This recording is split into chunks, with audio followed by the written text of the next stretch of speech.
வணக்கம். உறவினர்கள் மத்தியில் மதிப்பும் மரியாதையும் உயர இன்றைய நாளில் இதை மட்டும் செய்தால் போதும். அந்த வகையில் கடகராசினியர்கள் என்ன செய்ய வேண்டும், என்ன செய்யக்கூடாது, என்ன செய்தால் என்ன மாதிரியான நன்மைகள் எல்லாம் ஏற்படும் என்பது குறித்தான முழுமையான பதிவு தான் இந்த வீடியோல நம்ம விரிவா பார்க்க போகிறோம். ஜோதிட சாஸ்திரத்தில் சந்திரனை மனதுக்காரகன் என்பார்கள். அவரை மதி என்றும் குறிப்பிடுவர். அந்த மதி நிறைந்த நன்னாளில் நாம் இறை வழிபாட்டை மேற்கொண்டால் நமது மதிப்பும் மரியாதையும் உயரும். மக்கள் போற்றும் வாழ்வும் அமையும். மாதந்தோறும் பௌர்ணமி வந்தாலும் சித்திரை மாதம் வரும் பௌர்ணமியை மட்டும் சித்ரா பௌர்ணமி என்று பெயரிட்டு அழைப்பார்கள். சித்திரை மாதத்தில் சூரியன் உச்சம் பெறுவதும் அந்த மாதத்தில் வரும் பௌர்ணமியில் சந்திரன் முழுமை அடைவதும் தான் இதற்கு காரணம். எனவே ராஜ கிரகங்களாக விளங்கும் சூரியனும் சந்திரனும் உச்சம் பெற்றும் பலம் பெற்றும் திகழும் சித்திரை மாதத்திற்கு நமது முன்னோர்கள்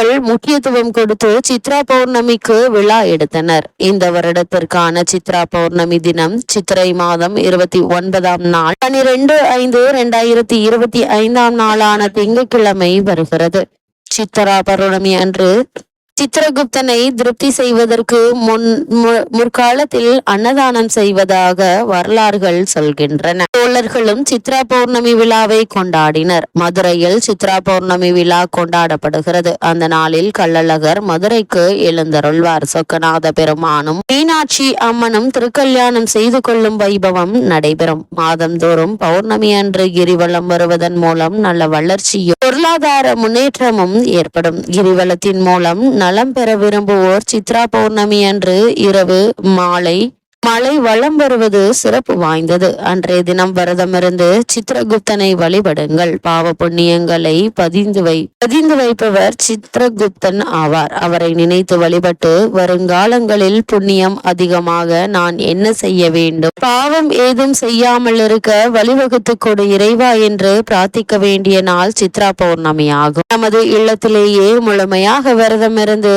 சித்திரகுப்தனை வழிபட்டால் ஆயுள் விருத்தியும் செல்வ விருத்தியும் ஏற்படும். ஆதாயமும் ஆதரவும் கிடைக்கும். செட்டிநாட்டு பகுதிகளில் இந்த சித்ரா பௌர்ணமியை சிறப்பாக கொண்டாடி வீடுதோறும் விழா எடுப்பது வழக்கம். பூஜை அறையில் மூல முதற் கடவுளான விநாயக பெருமானை மையத்தில் வைத்து அருகில் வெள்ளி ஏடும் எழுத்தாணியும் வைத்து சித்திரகுப்தன் படியளப்பு என்று அதில் எழுதி வைப்பர். சூரியனை பார்த்து கிழக்கு நோக்கி பொங்கல் வைத்து பொங்கல் பொங்கி வடியும் போது சித்திரகுப்தனை சிந்தையில் நினைத்து வழிபட வேண்டும். சர்க்கரை பொங்கல், வெண்பொங்கல், பச்சரிசி கொழுக்கட்டை, இனிப்பு பலகாரம் போன்றவற்றை இலையில் பரப்பி வைத்து பழங்கள், பலாச்சுளை, திராட்சை, மாம்பழம், முழு நுங்கு போன்றவற்றை வைத்து படைக்க வேண்டும். அன்றைய தினம் வைக்கும் குழம்பில் தட்டை பயிரும் மாங்காயும் சேர்த்து வைப்பது நல்லது. ஜவரிசி பாயாசம் வைத்து அப்பளம் சுட்டு இளநீர் பானகம் போன்றவற்றை அருகில் பரப்பி எல்லாவற்றிற்கும் நடுவில் கரகம் வைக்க வேண்டும். பௌர்ணமி விரதம் இருப்பவர்கள் விரதத்தை தொடங்க வேண்டிய நாள் சித்ரா பௌர்ணமி தான். விரதத்தை முழுமையாக கடைபிடிப்பவர்கள் இரவு நிலவு பார்த்து வழிபட்ட பின்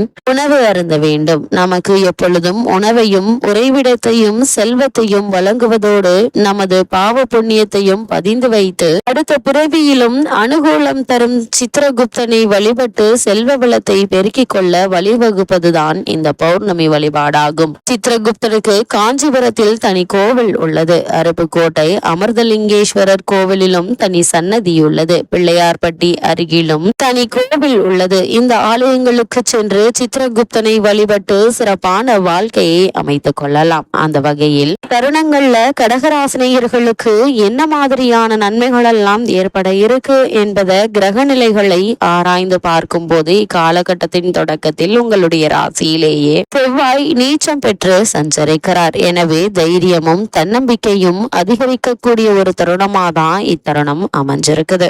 தடைகளை முறியடித்து வெற்றி காண பெறும் முயற்சி எடுக்கும் சூழல் உருவாகுங்க.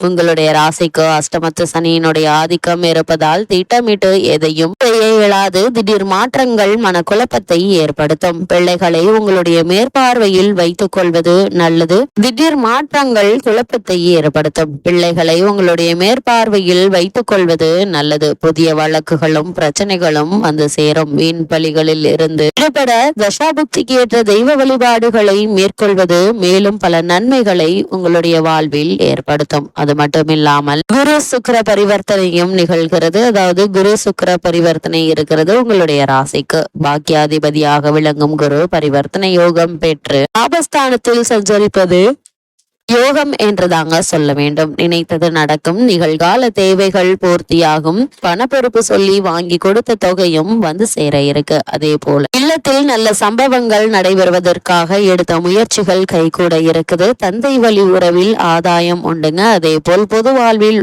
உள்ளவர்களுக்கு எதிர்பார்த்த பதவி உயர்வு, ஊதிய உயர்வு ஆகியவற்றை தற்போது நீங்கள் தாராளமாக எதிர்பார்க்கலாம் என்பதை கிரகங்களுடைய சஞ்சார நிலைகள் தெளிவாகவும் உறுதியாகவும் எடுத்து காட்டுது. கும்பராசியில் ராகுவும் சிம்மராசியில் கேதுவும் சஞ்சரிக்க போகிறார். உங்களுடைய ராசிக்கு அஷ்டமத்தில் சஞ்சரிக்கும் சனியோடு ராகு சேர்வதால் மிக கடுமையான நேரமாக கூட கருதலாங்க. இந்த சோதனை காலத்தில் எதையும் துணிந்து செய்ய இயலாது. மனப்போராட்டமும் பணப்பிரச்சனையும் அதிகரிக்கும். கேது பகவான் 2ல் சஞ்சரிப்பதால் எதிர்காலத்தை பற்றிய பயம் அதிகரிக்கும்.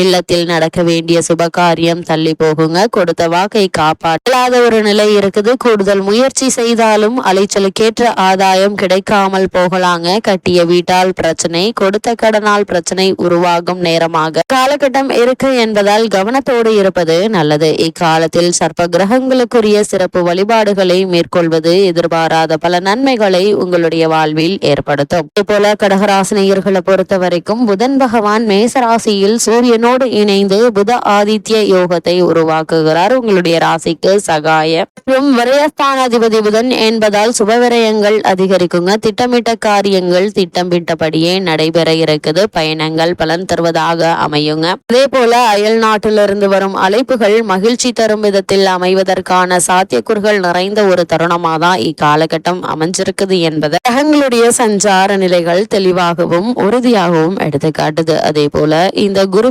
முயற்சியின் விளைவாக அவரது பார்வை பதியும் இடங்கள் எல்லாம் புனிதமடையுது. எனவே இடம் பூமி வாங்கும் யோகம் உண்டு. எதிர்கால முன்னேற்றம் கருதி எடுத்த முயற்சி வெற்றி பெறுங்க. இழப்புகளை ஈடு செய்ய புதிய வாய்ப்புகள் வருங்க. மாற்று மருத்துவத்தின் மூலம் உடல் நலம் சீராகும். அதே போல் மக்கட்செல்வங்களின் திருமணம் பற்றிய தகவல்கள் முடிவாகி மகிழ்ச்சியை வழங்கும் என்பதையும் கிரகநிலைகள் தெளிவாக உறுதியளிக்குது. அதே போல் கடகராசினியர்களுக்கு இத்தருணங்கள்ல பொது வாழ்வில் உள்ளவர்களுக்கு முன்னேற்ற பாதை தென்படுங்க. தொழில் மற்றும் வியாபாரம் செய்பவர்களுக்கு கைகள்ல பணம் புரளக்கூடிய ஒரு தருணமா தான் அமைஞ்சிருக்குது. உத்தியோகத்தில் உள்ளவர்களுக்கு மேலதிகாரிகளுடைய ஆதரவு திருப்தி தருங்க. கலைஞர்களுக்கு நிலுவி சென்ற ஒப்பந்தங்கள் மீண்டும் கிடைக்க இருக்கு. மாணவ மாணவிகளுக்கு படிப்பில் அக்கறை அதிகரிக்குங்க. பெண்மணிகளை பொறுத்த வரைக்கும் குடும்பத்தில் உள்ளவர்கள் அனுசரித்து செல்வதன் மூலமே ஆதாயம் கிடைக்கும் என்பதை கிரகநிலைகள் மீண்டும் மீண்டும் அறிவுறுத்துது. கடகராசினியர்களுக்கு கிரகநிலைகளின் ரீதியாக கூறப்படும் பரிகாரம் என்ன என்று பார்க்கும்போது சனி பகவான் வழிபாடு பல முன்னேற்றத்தை உங்களுடைய வாழ்வில் ஏற்படுத்தும்.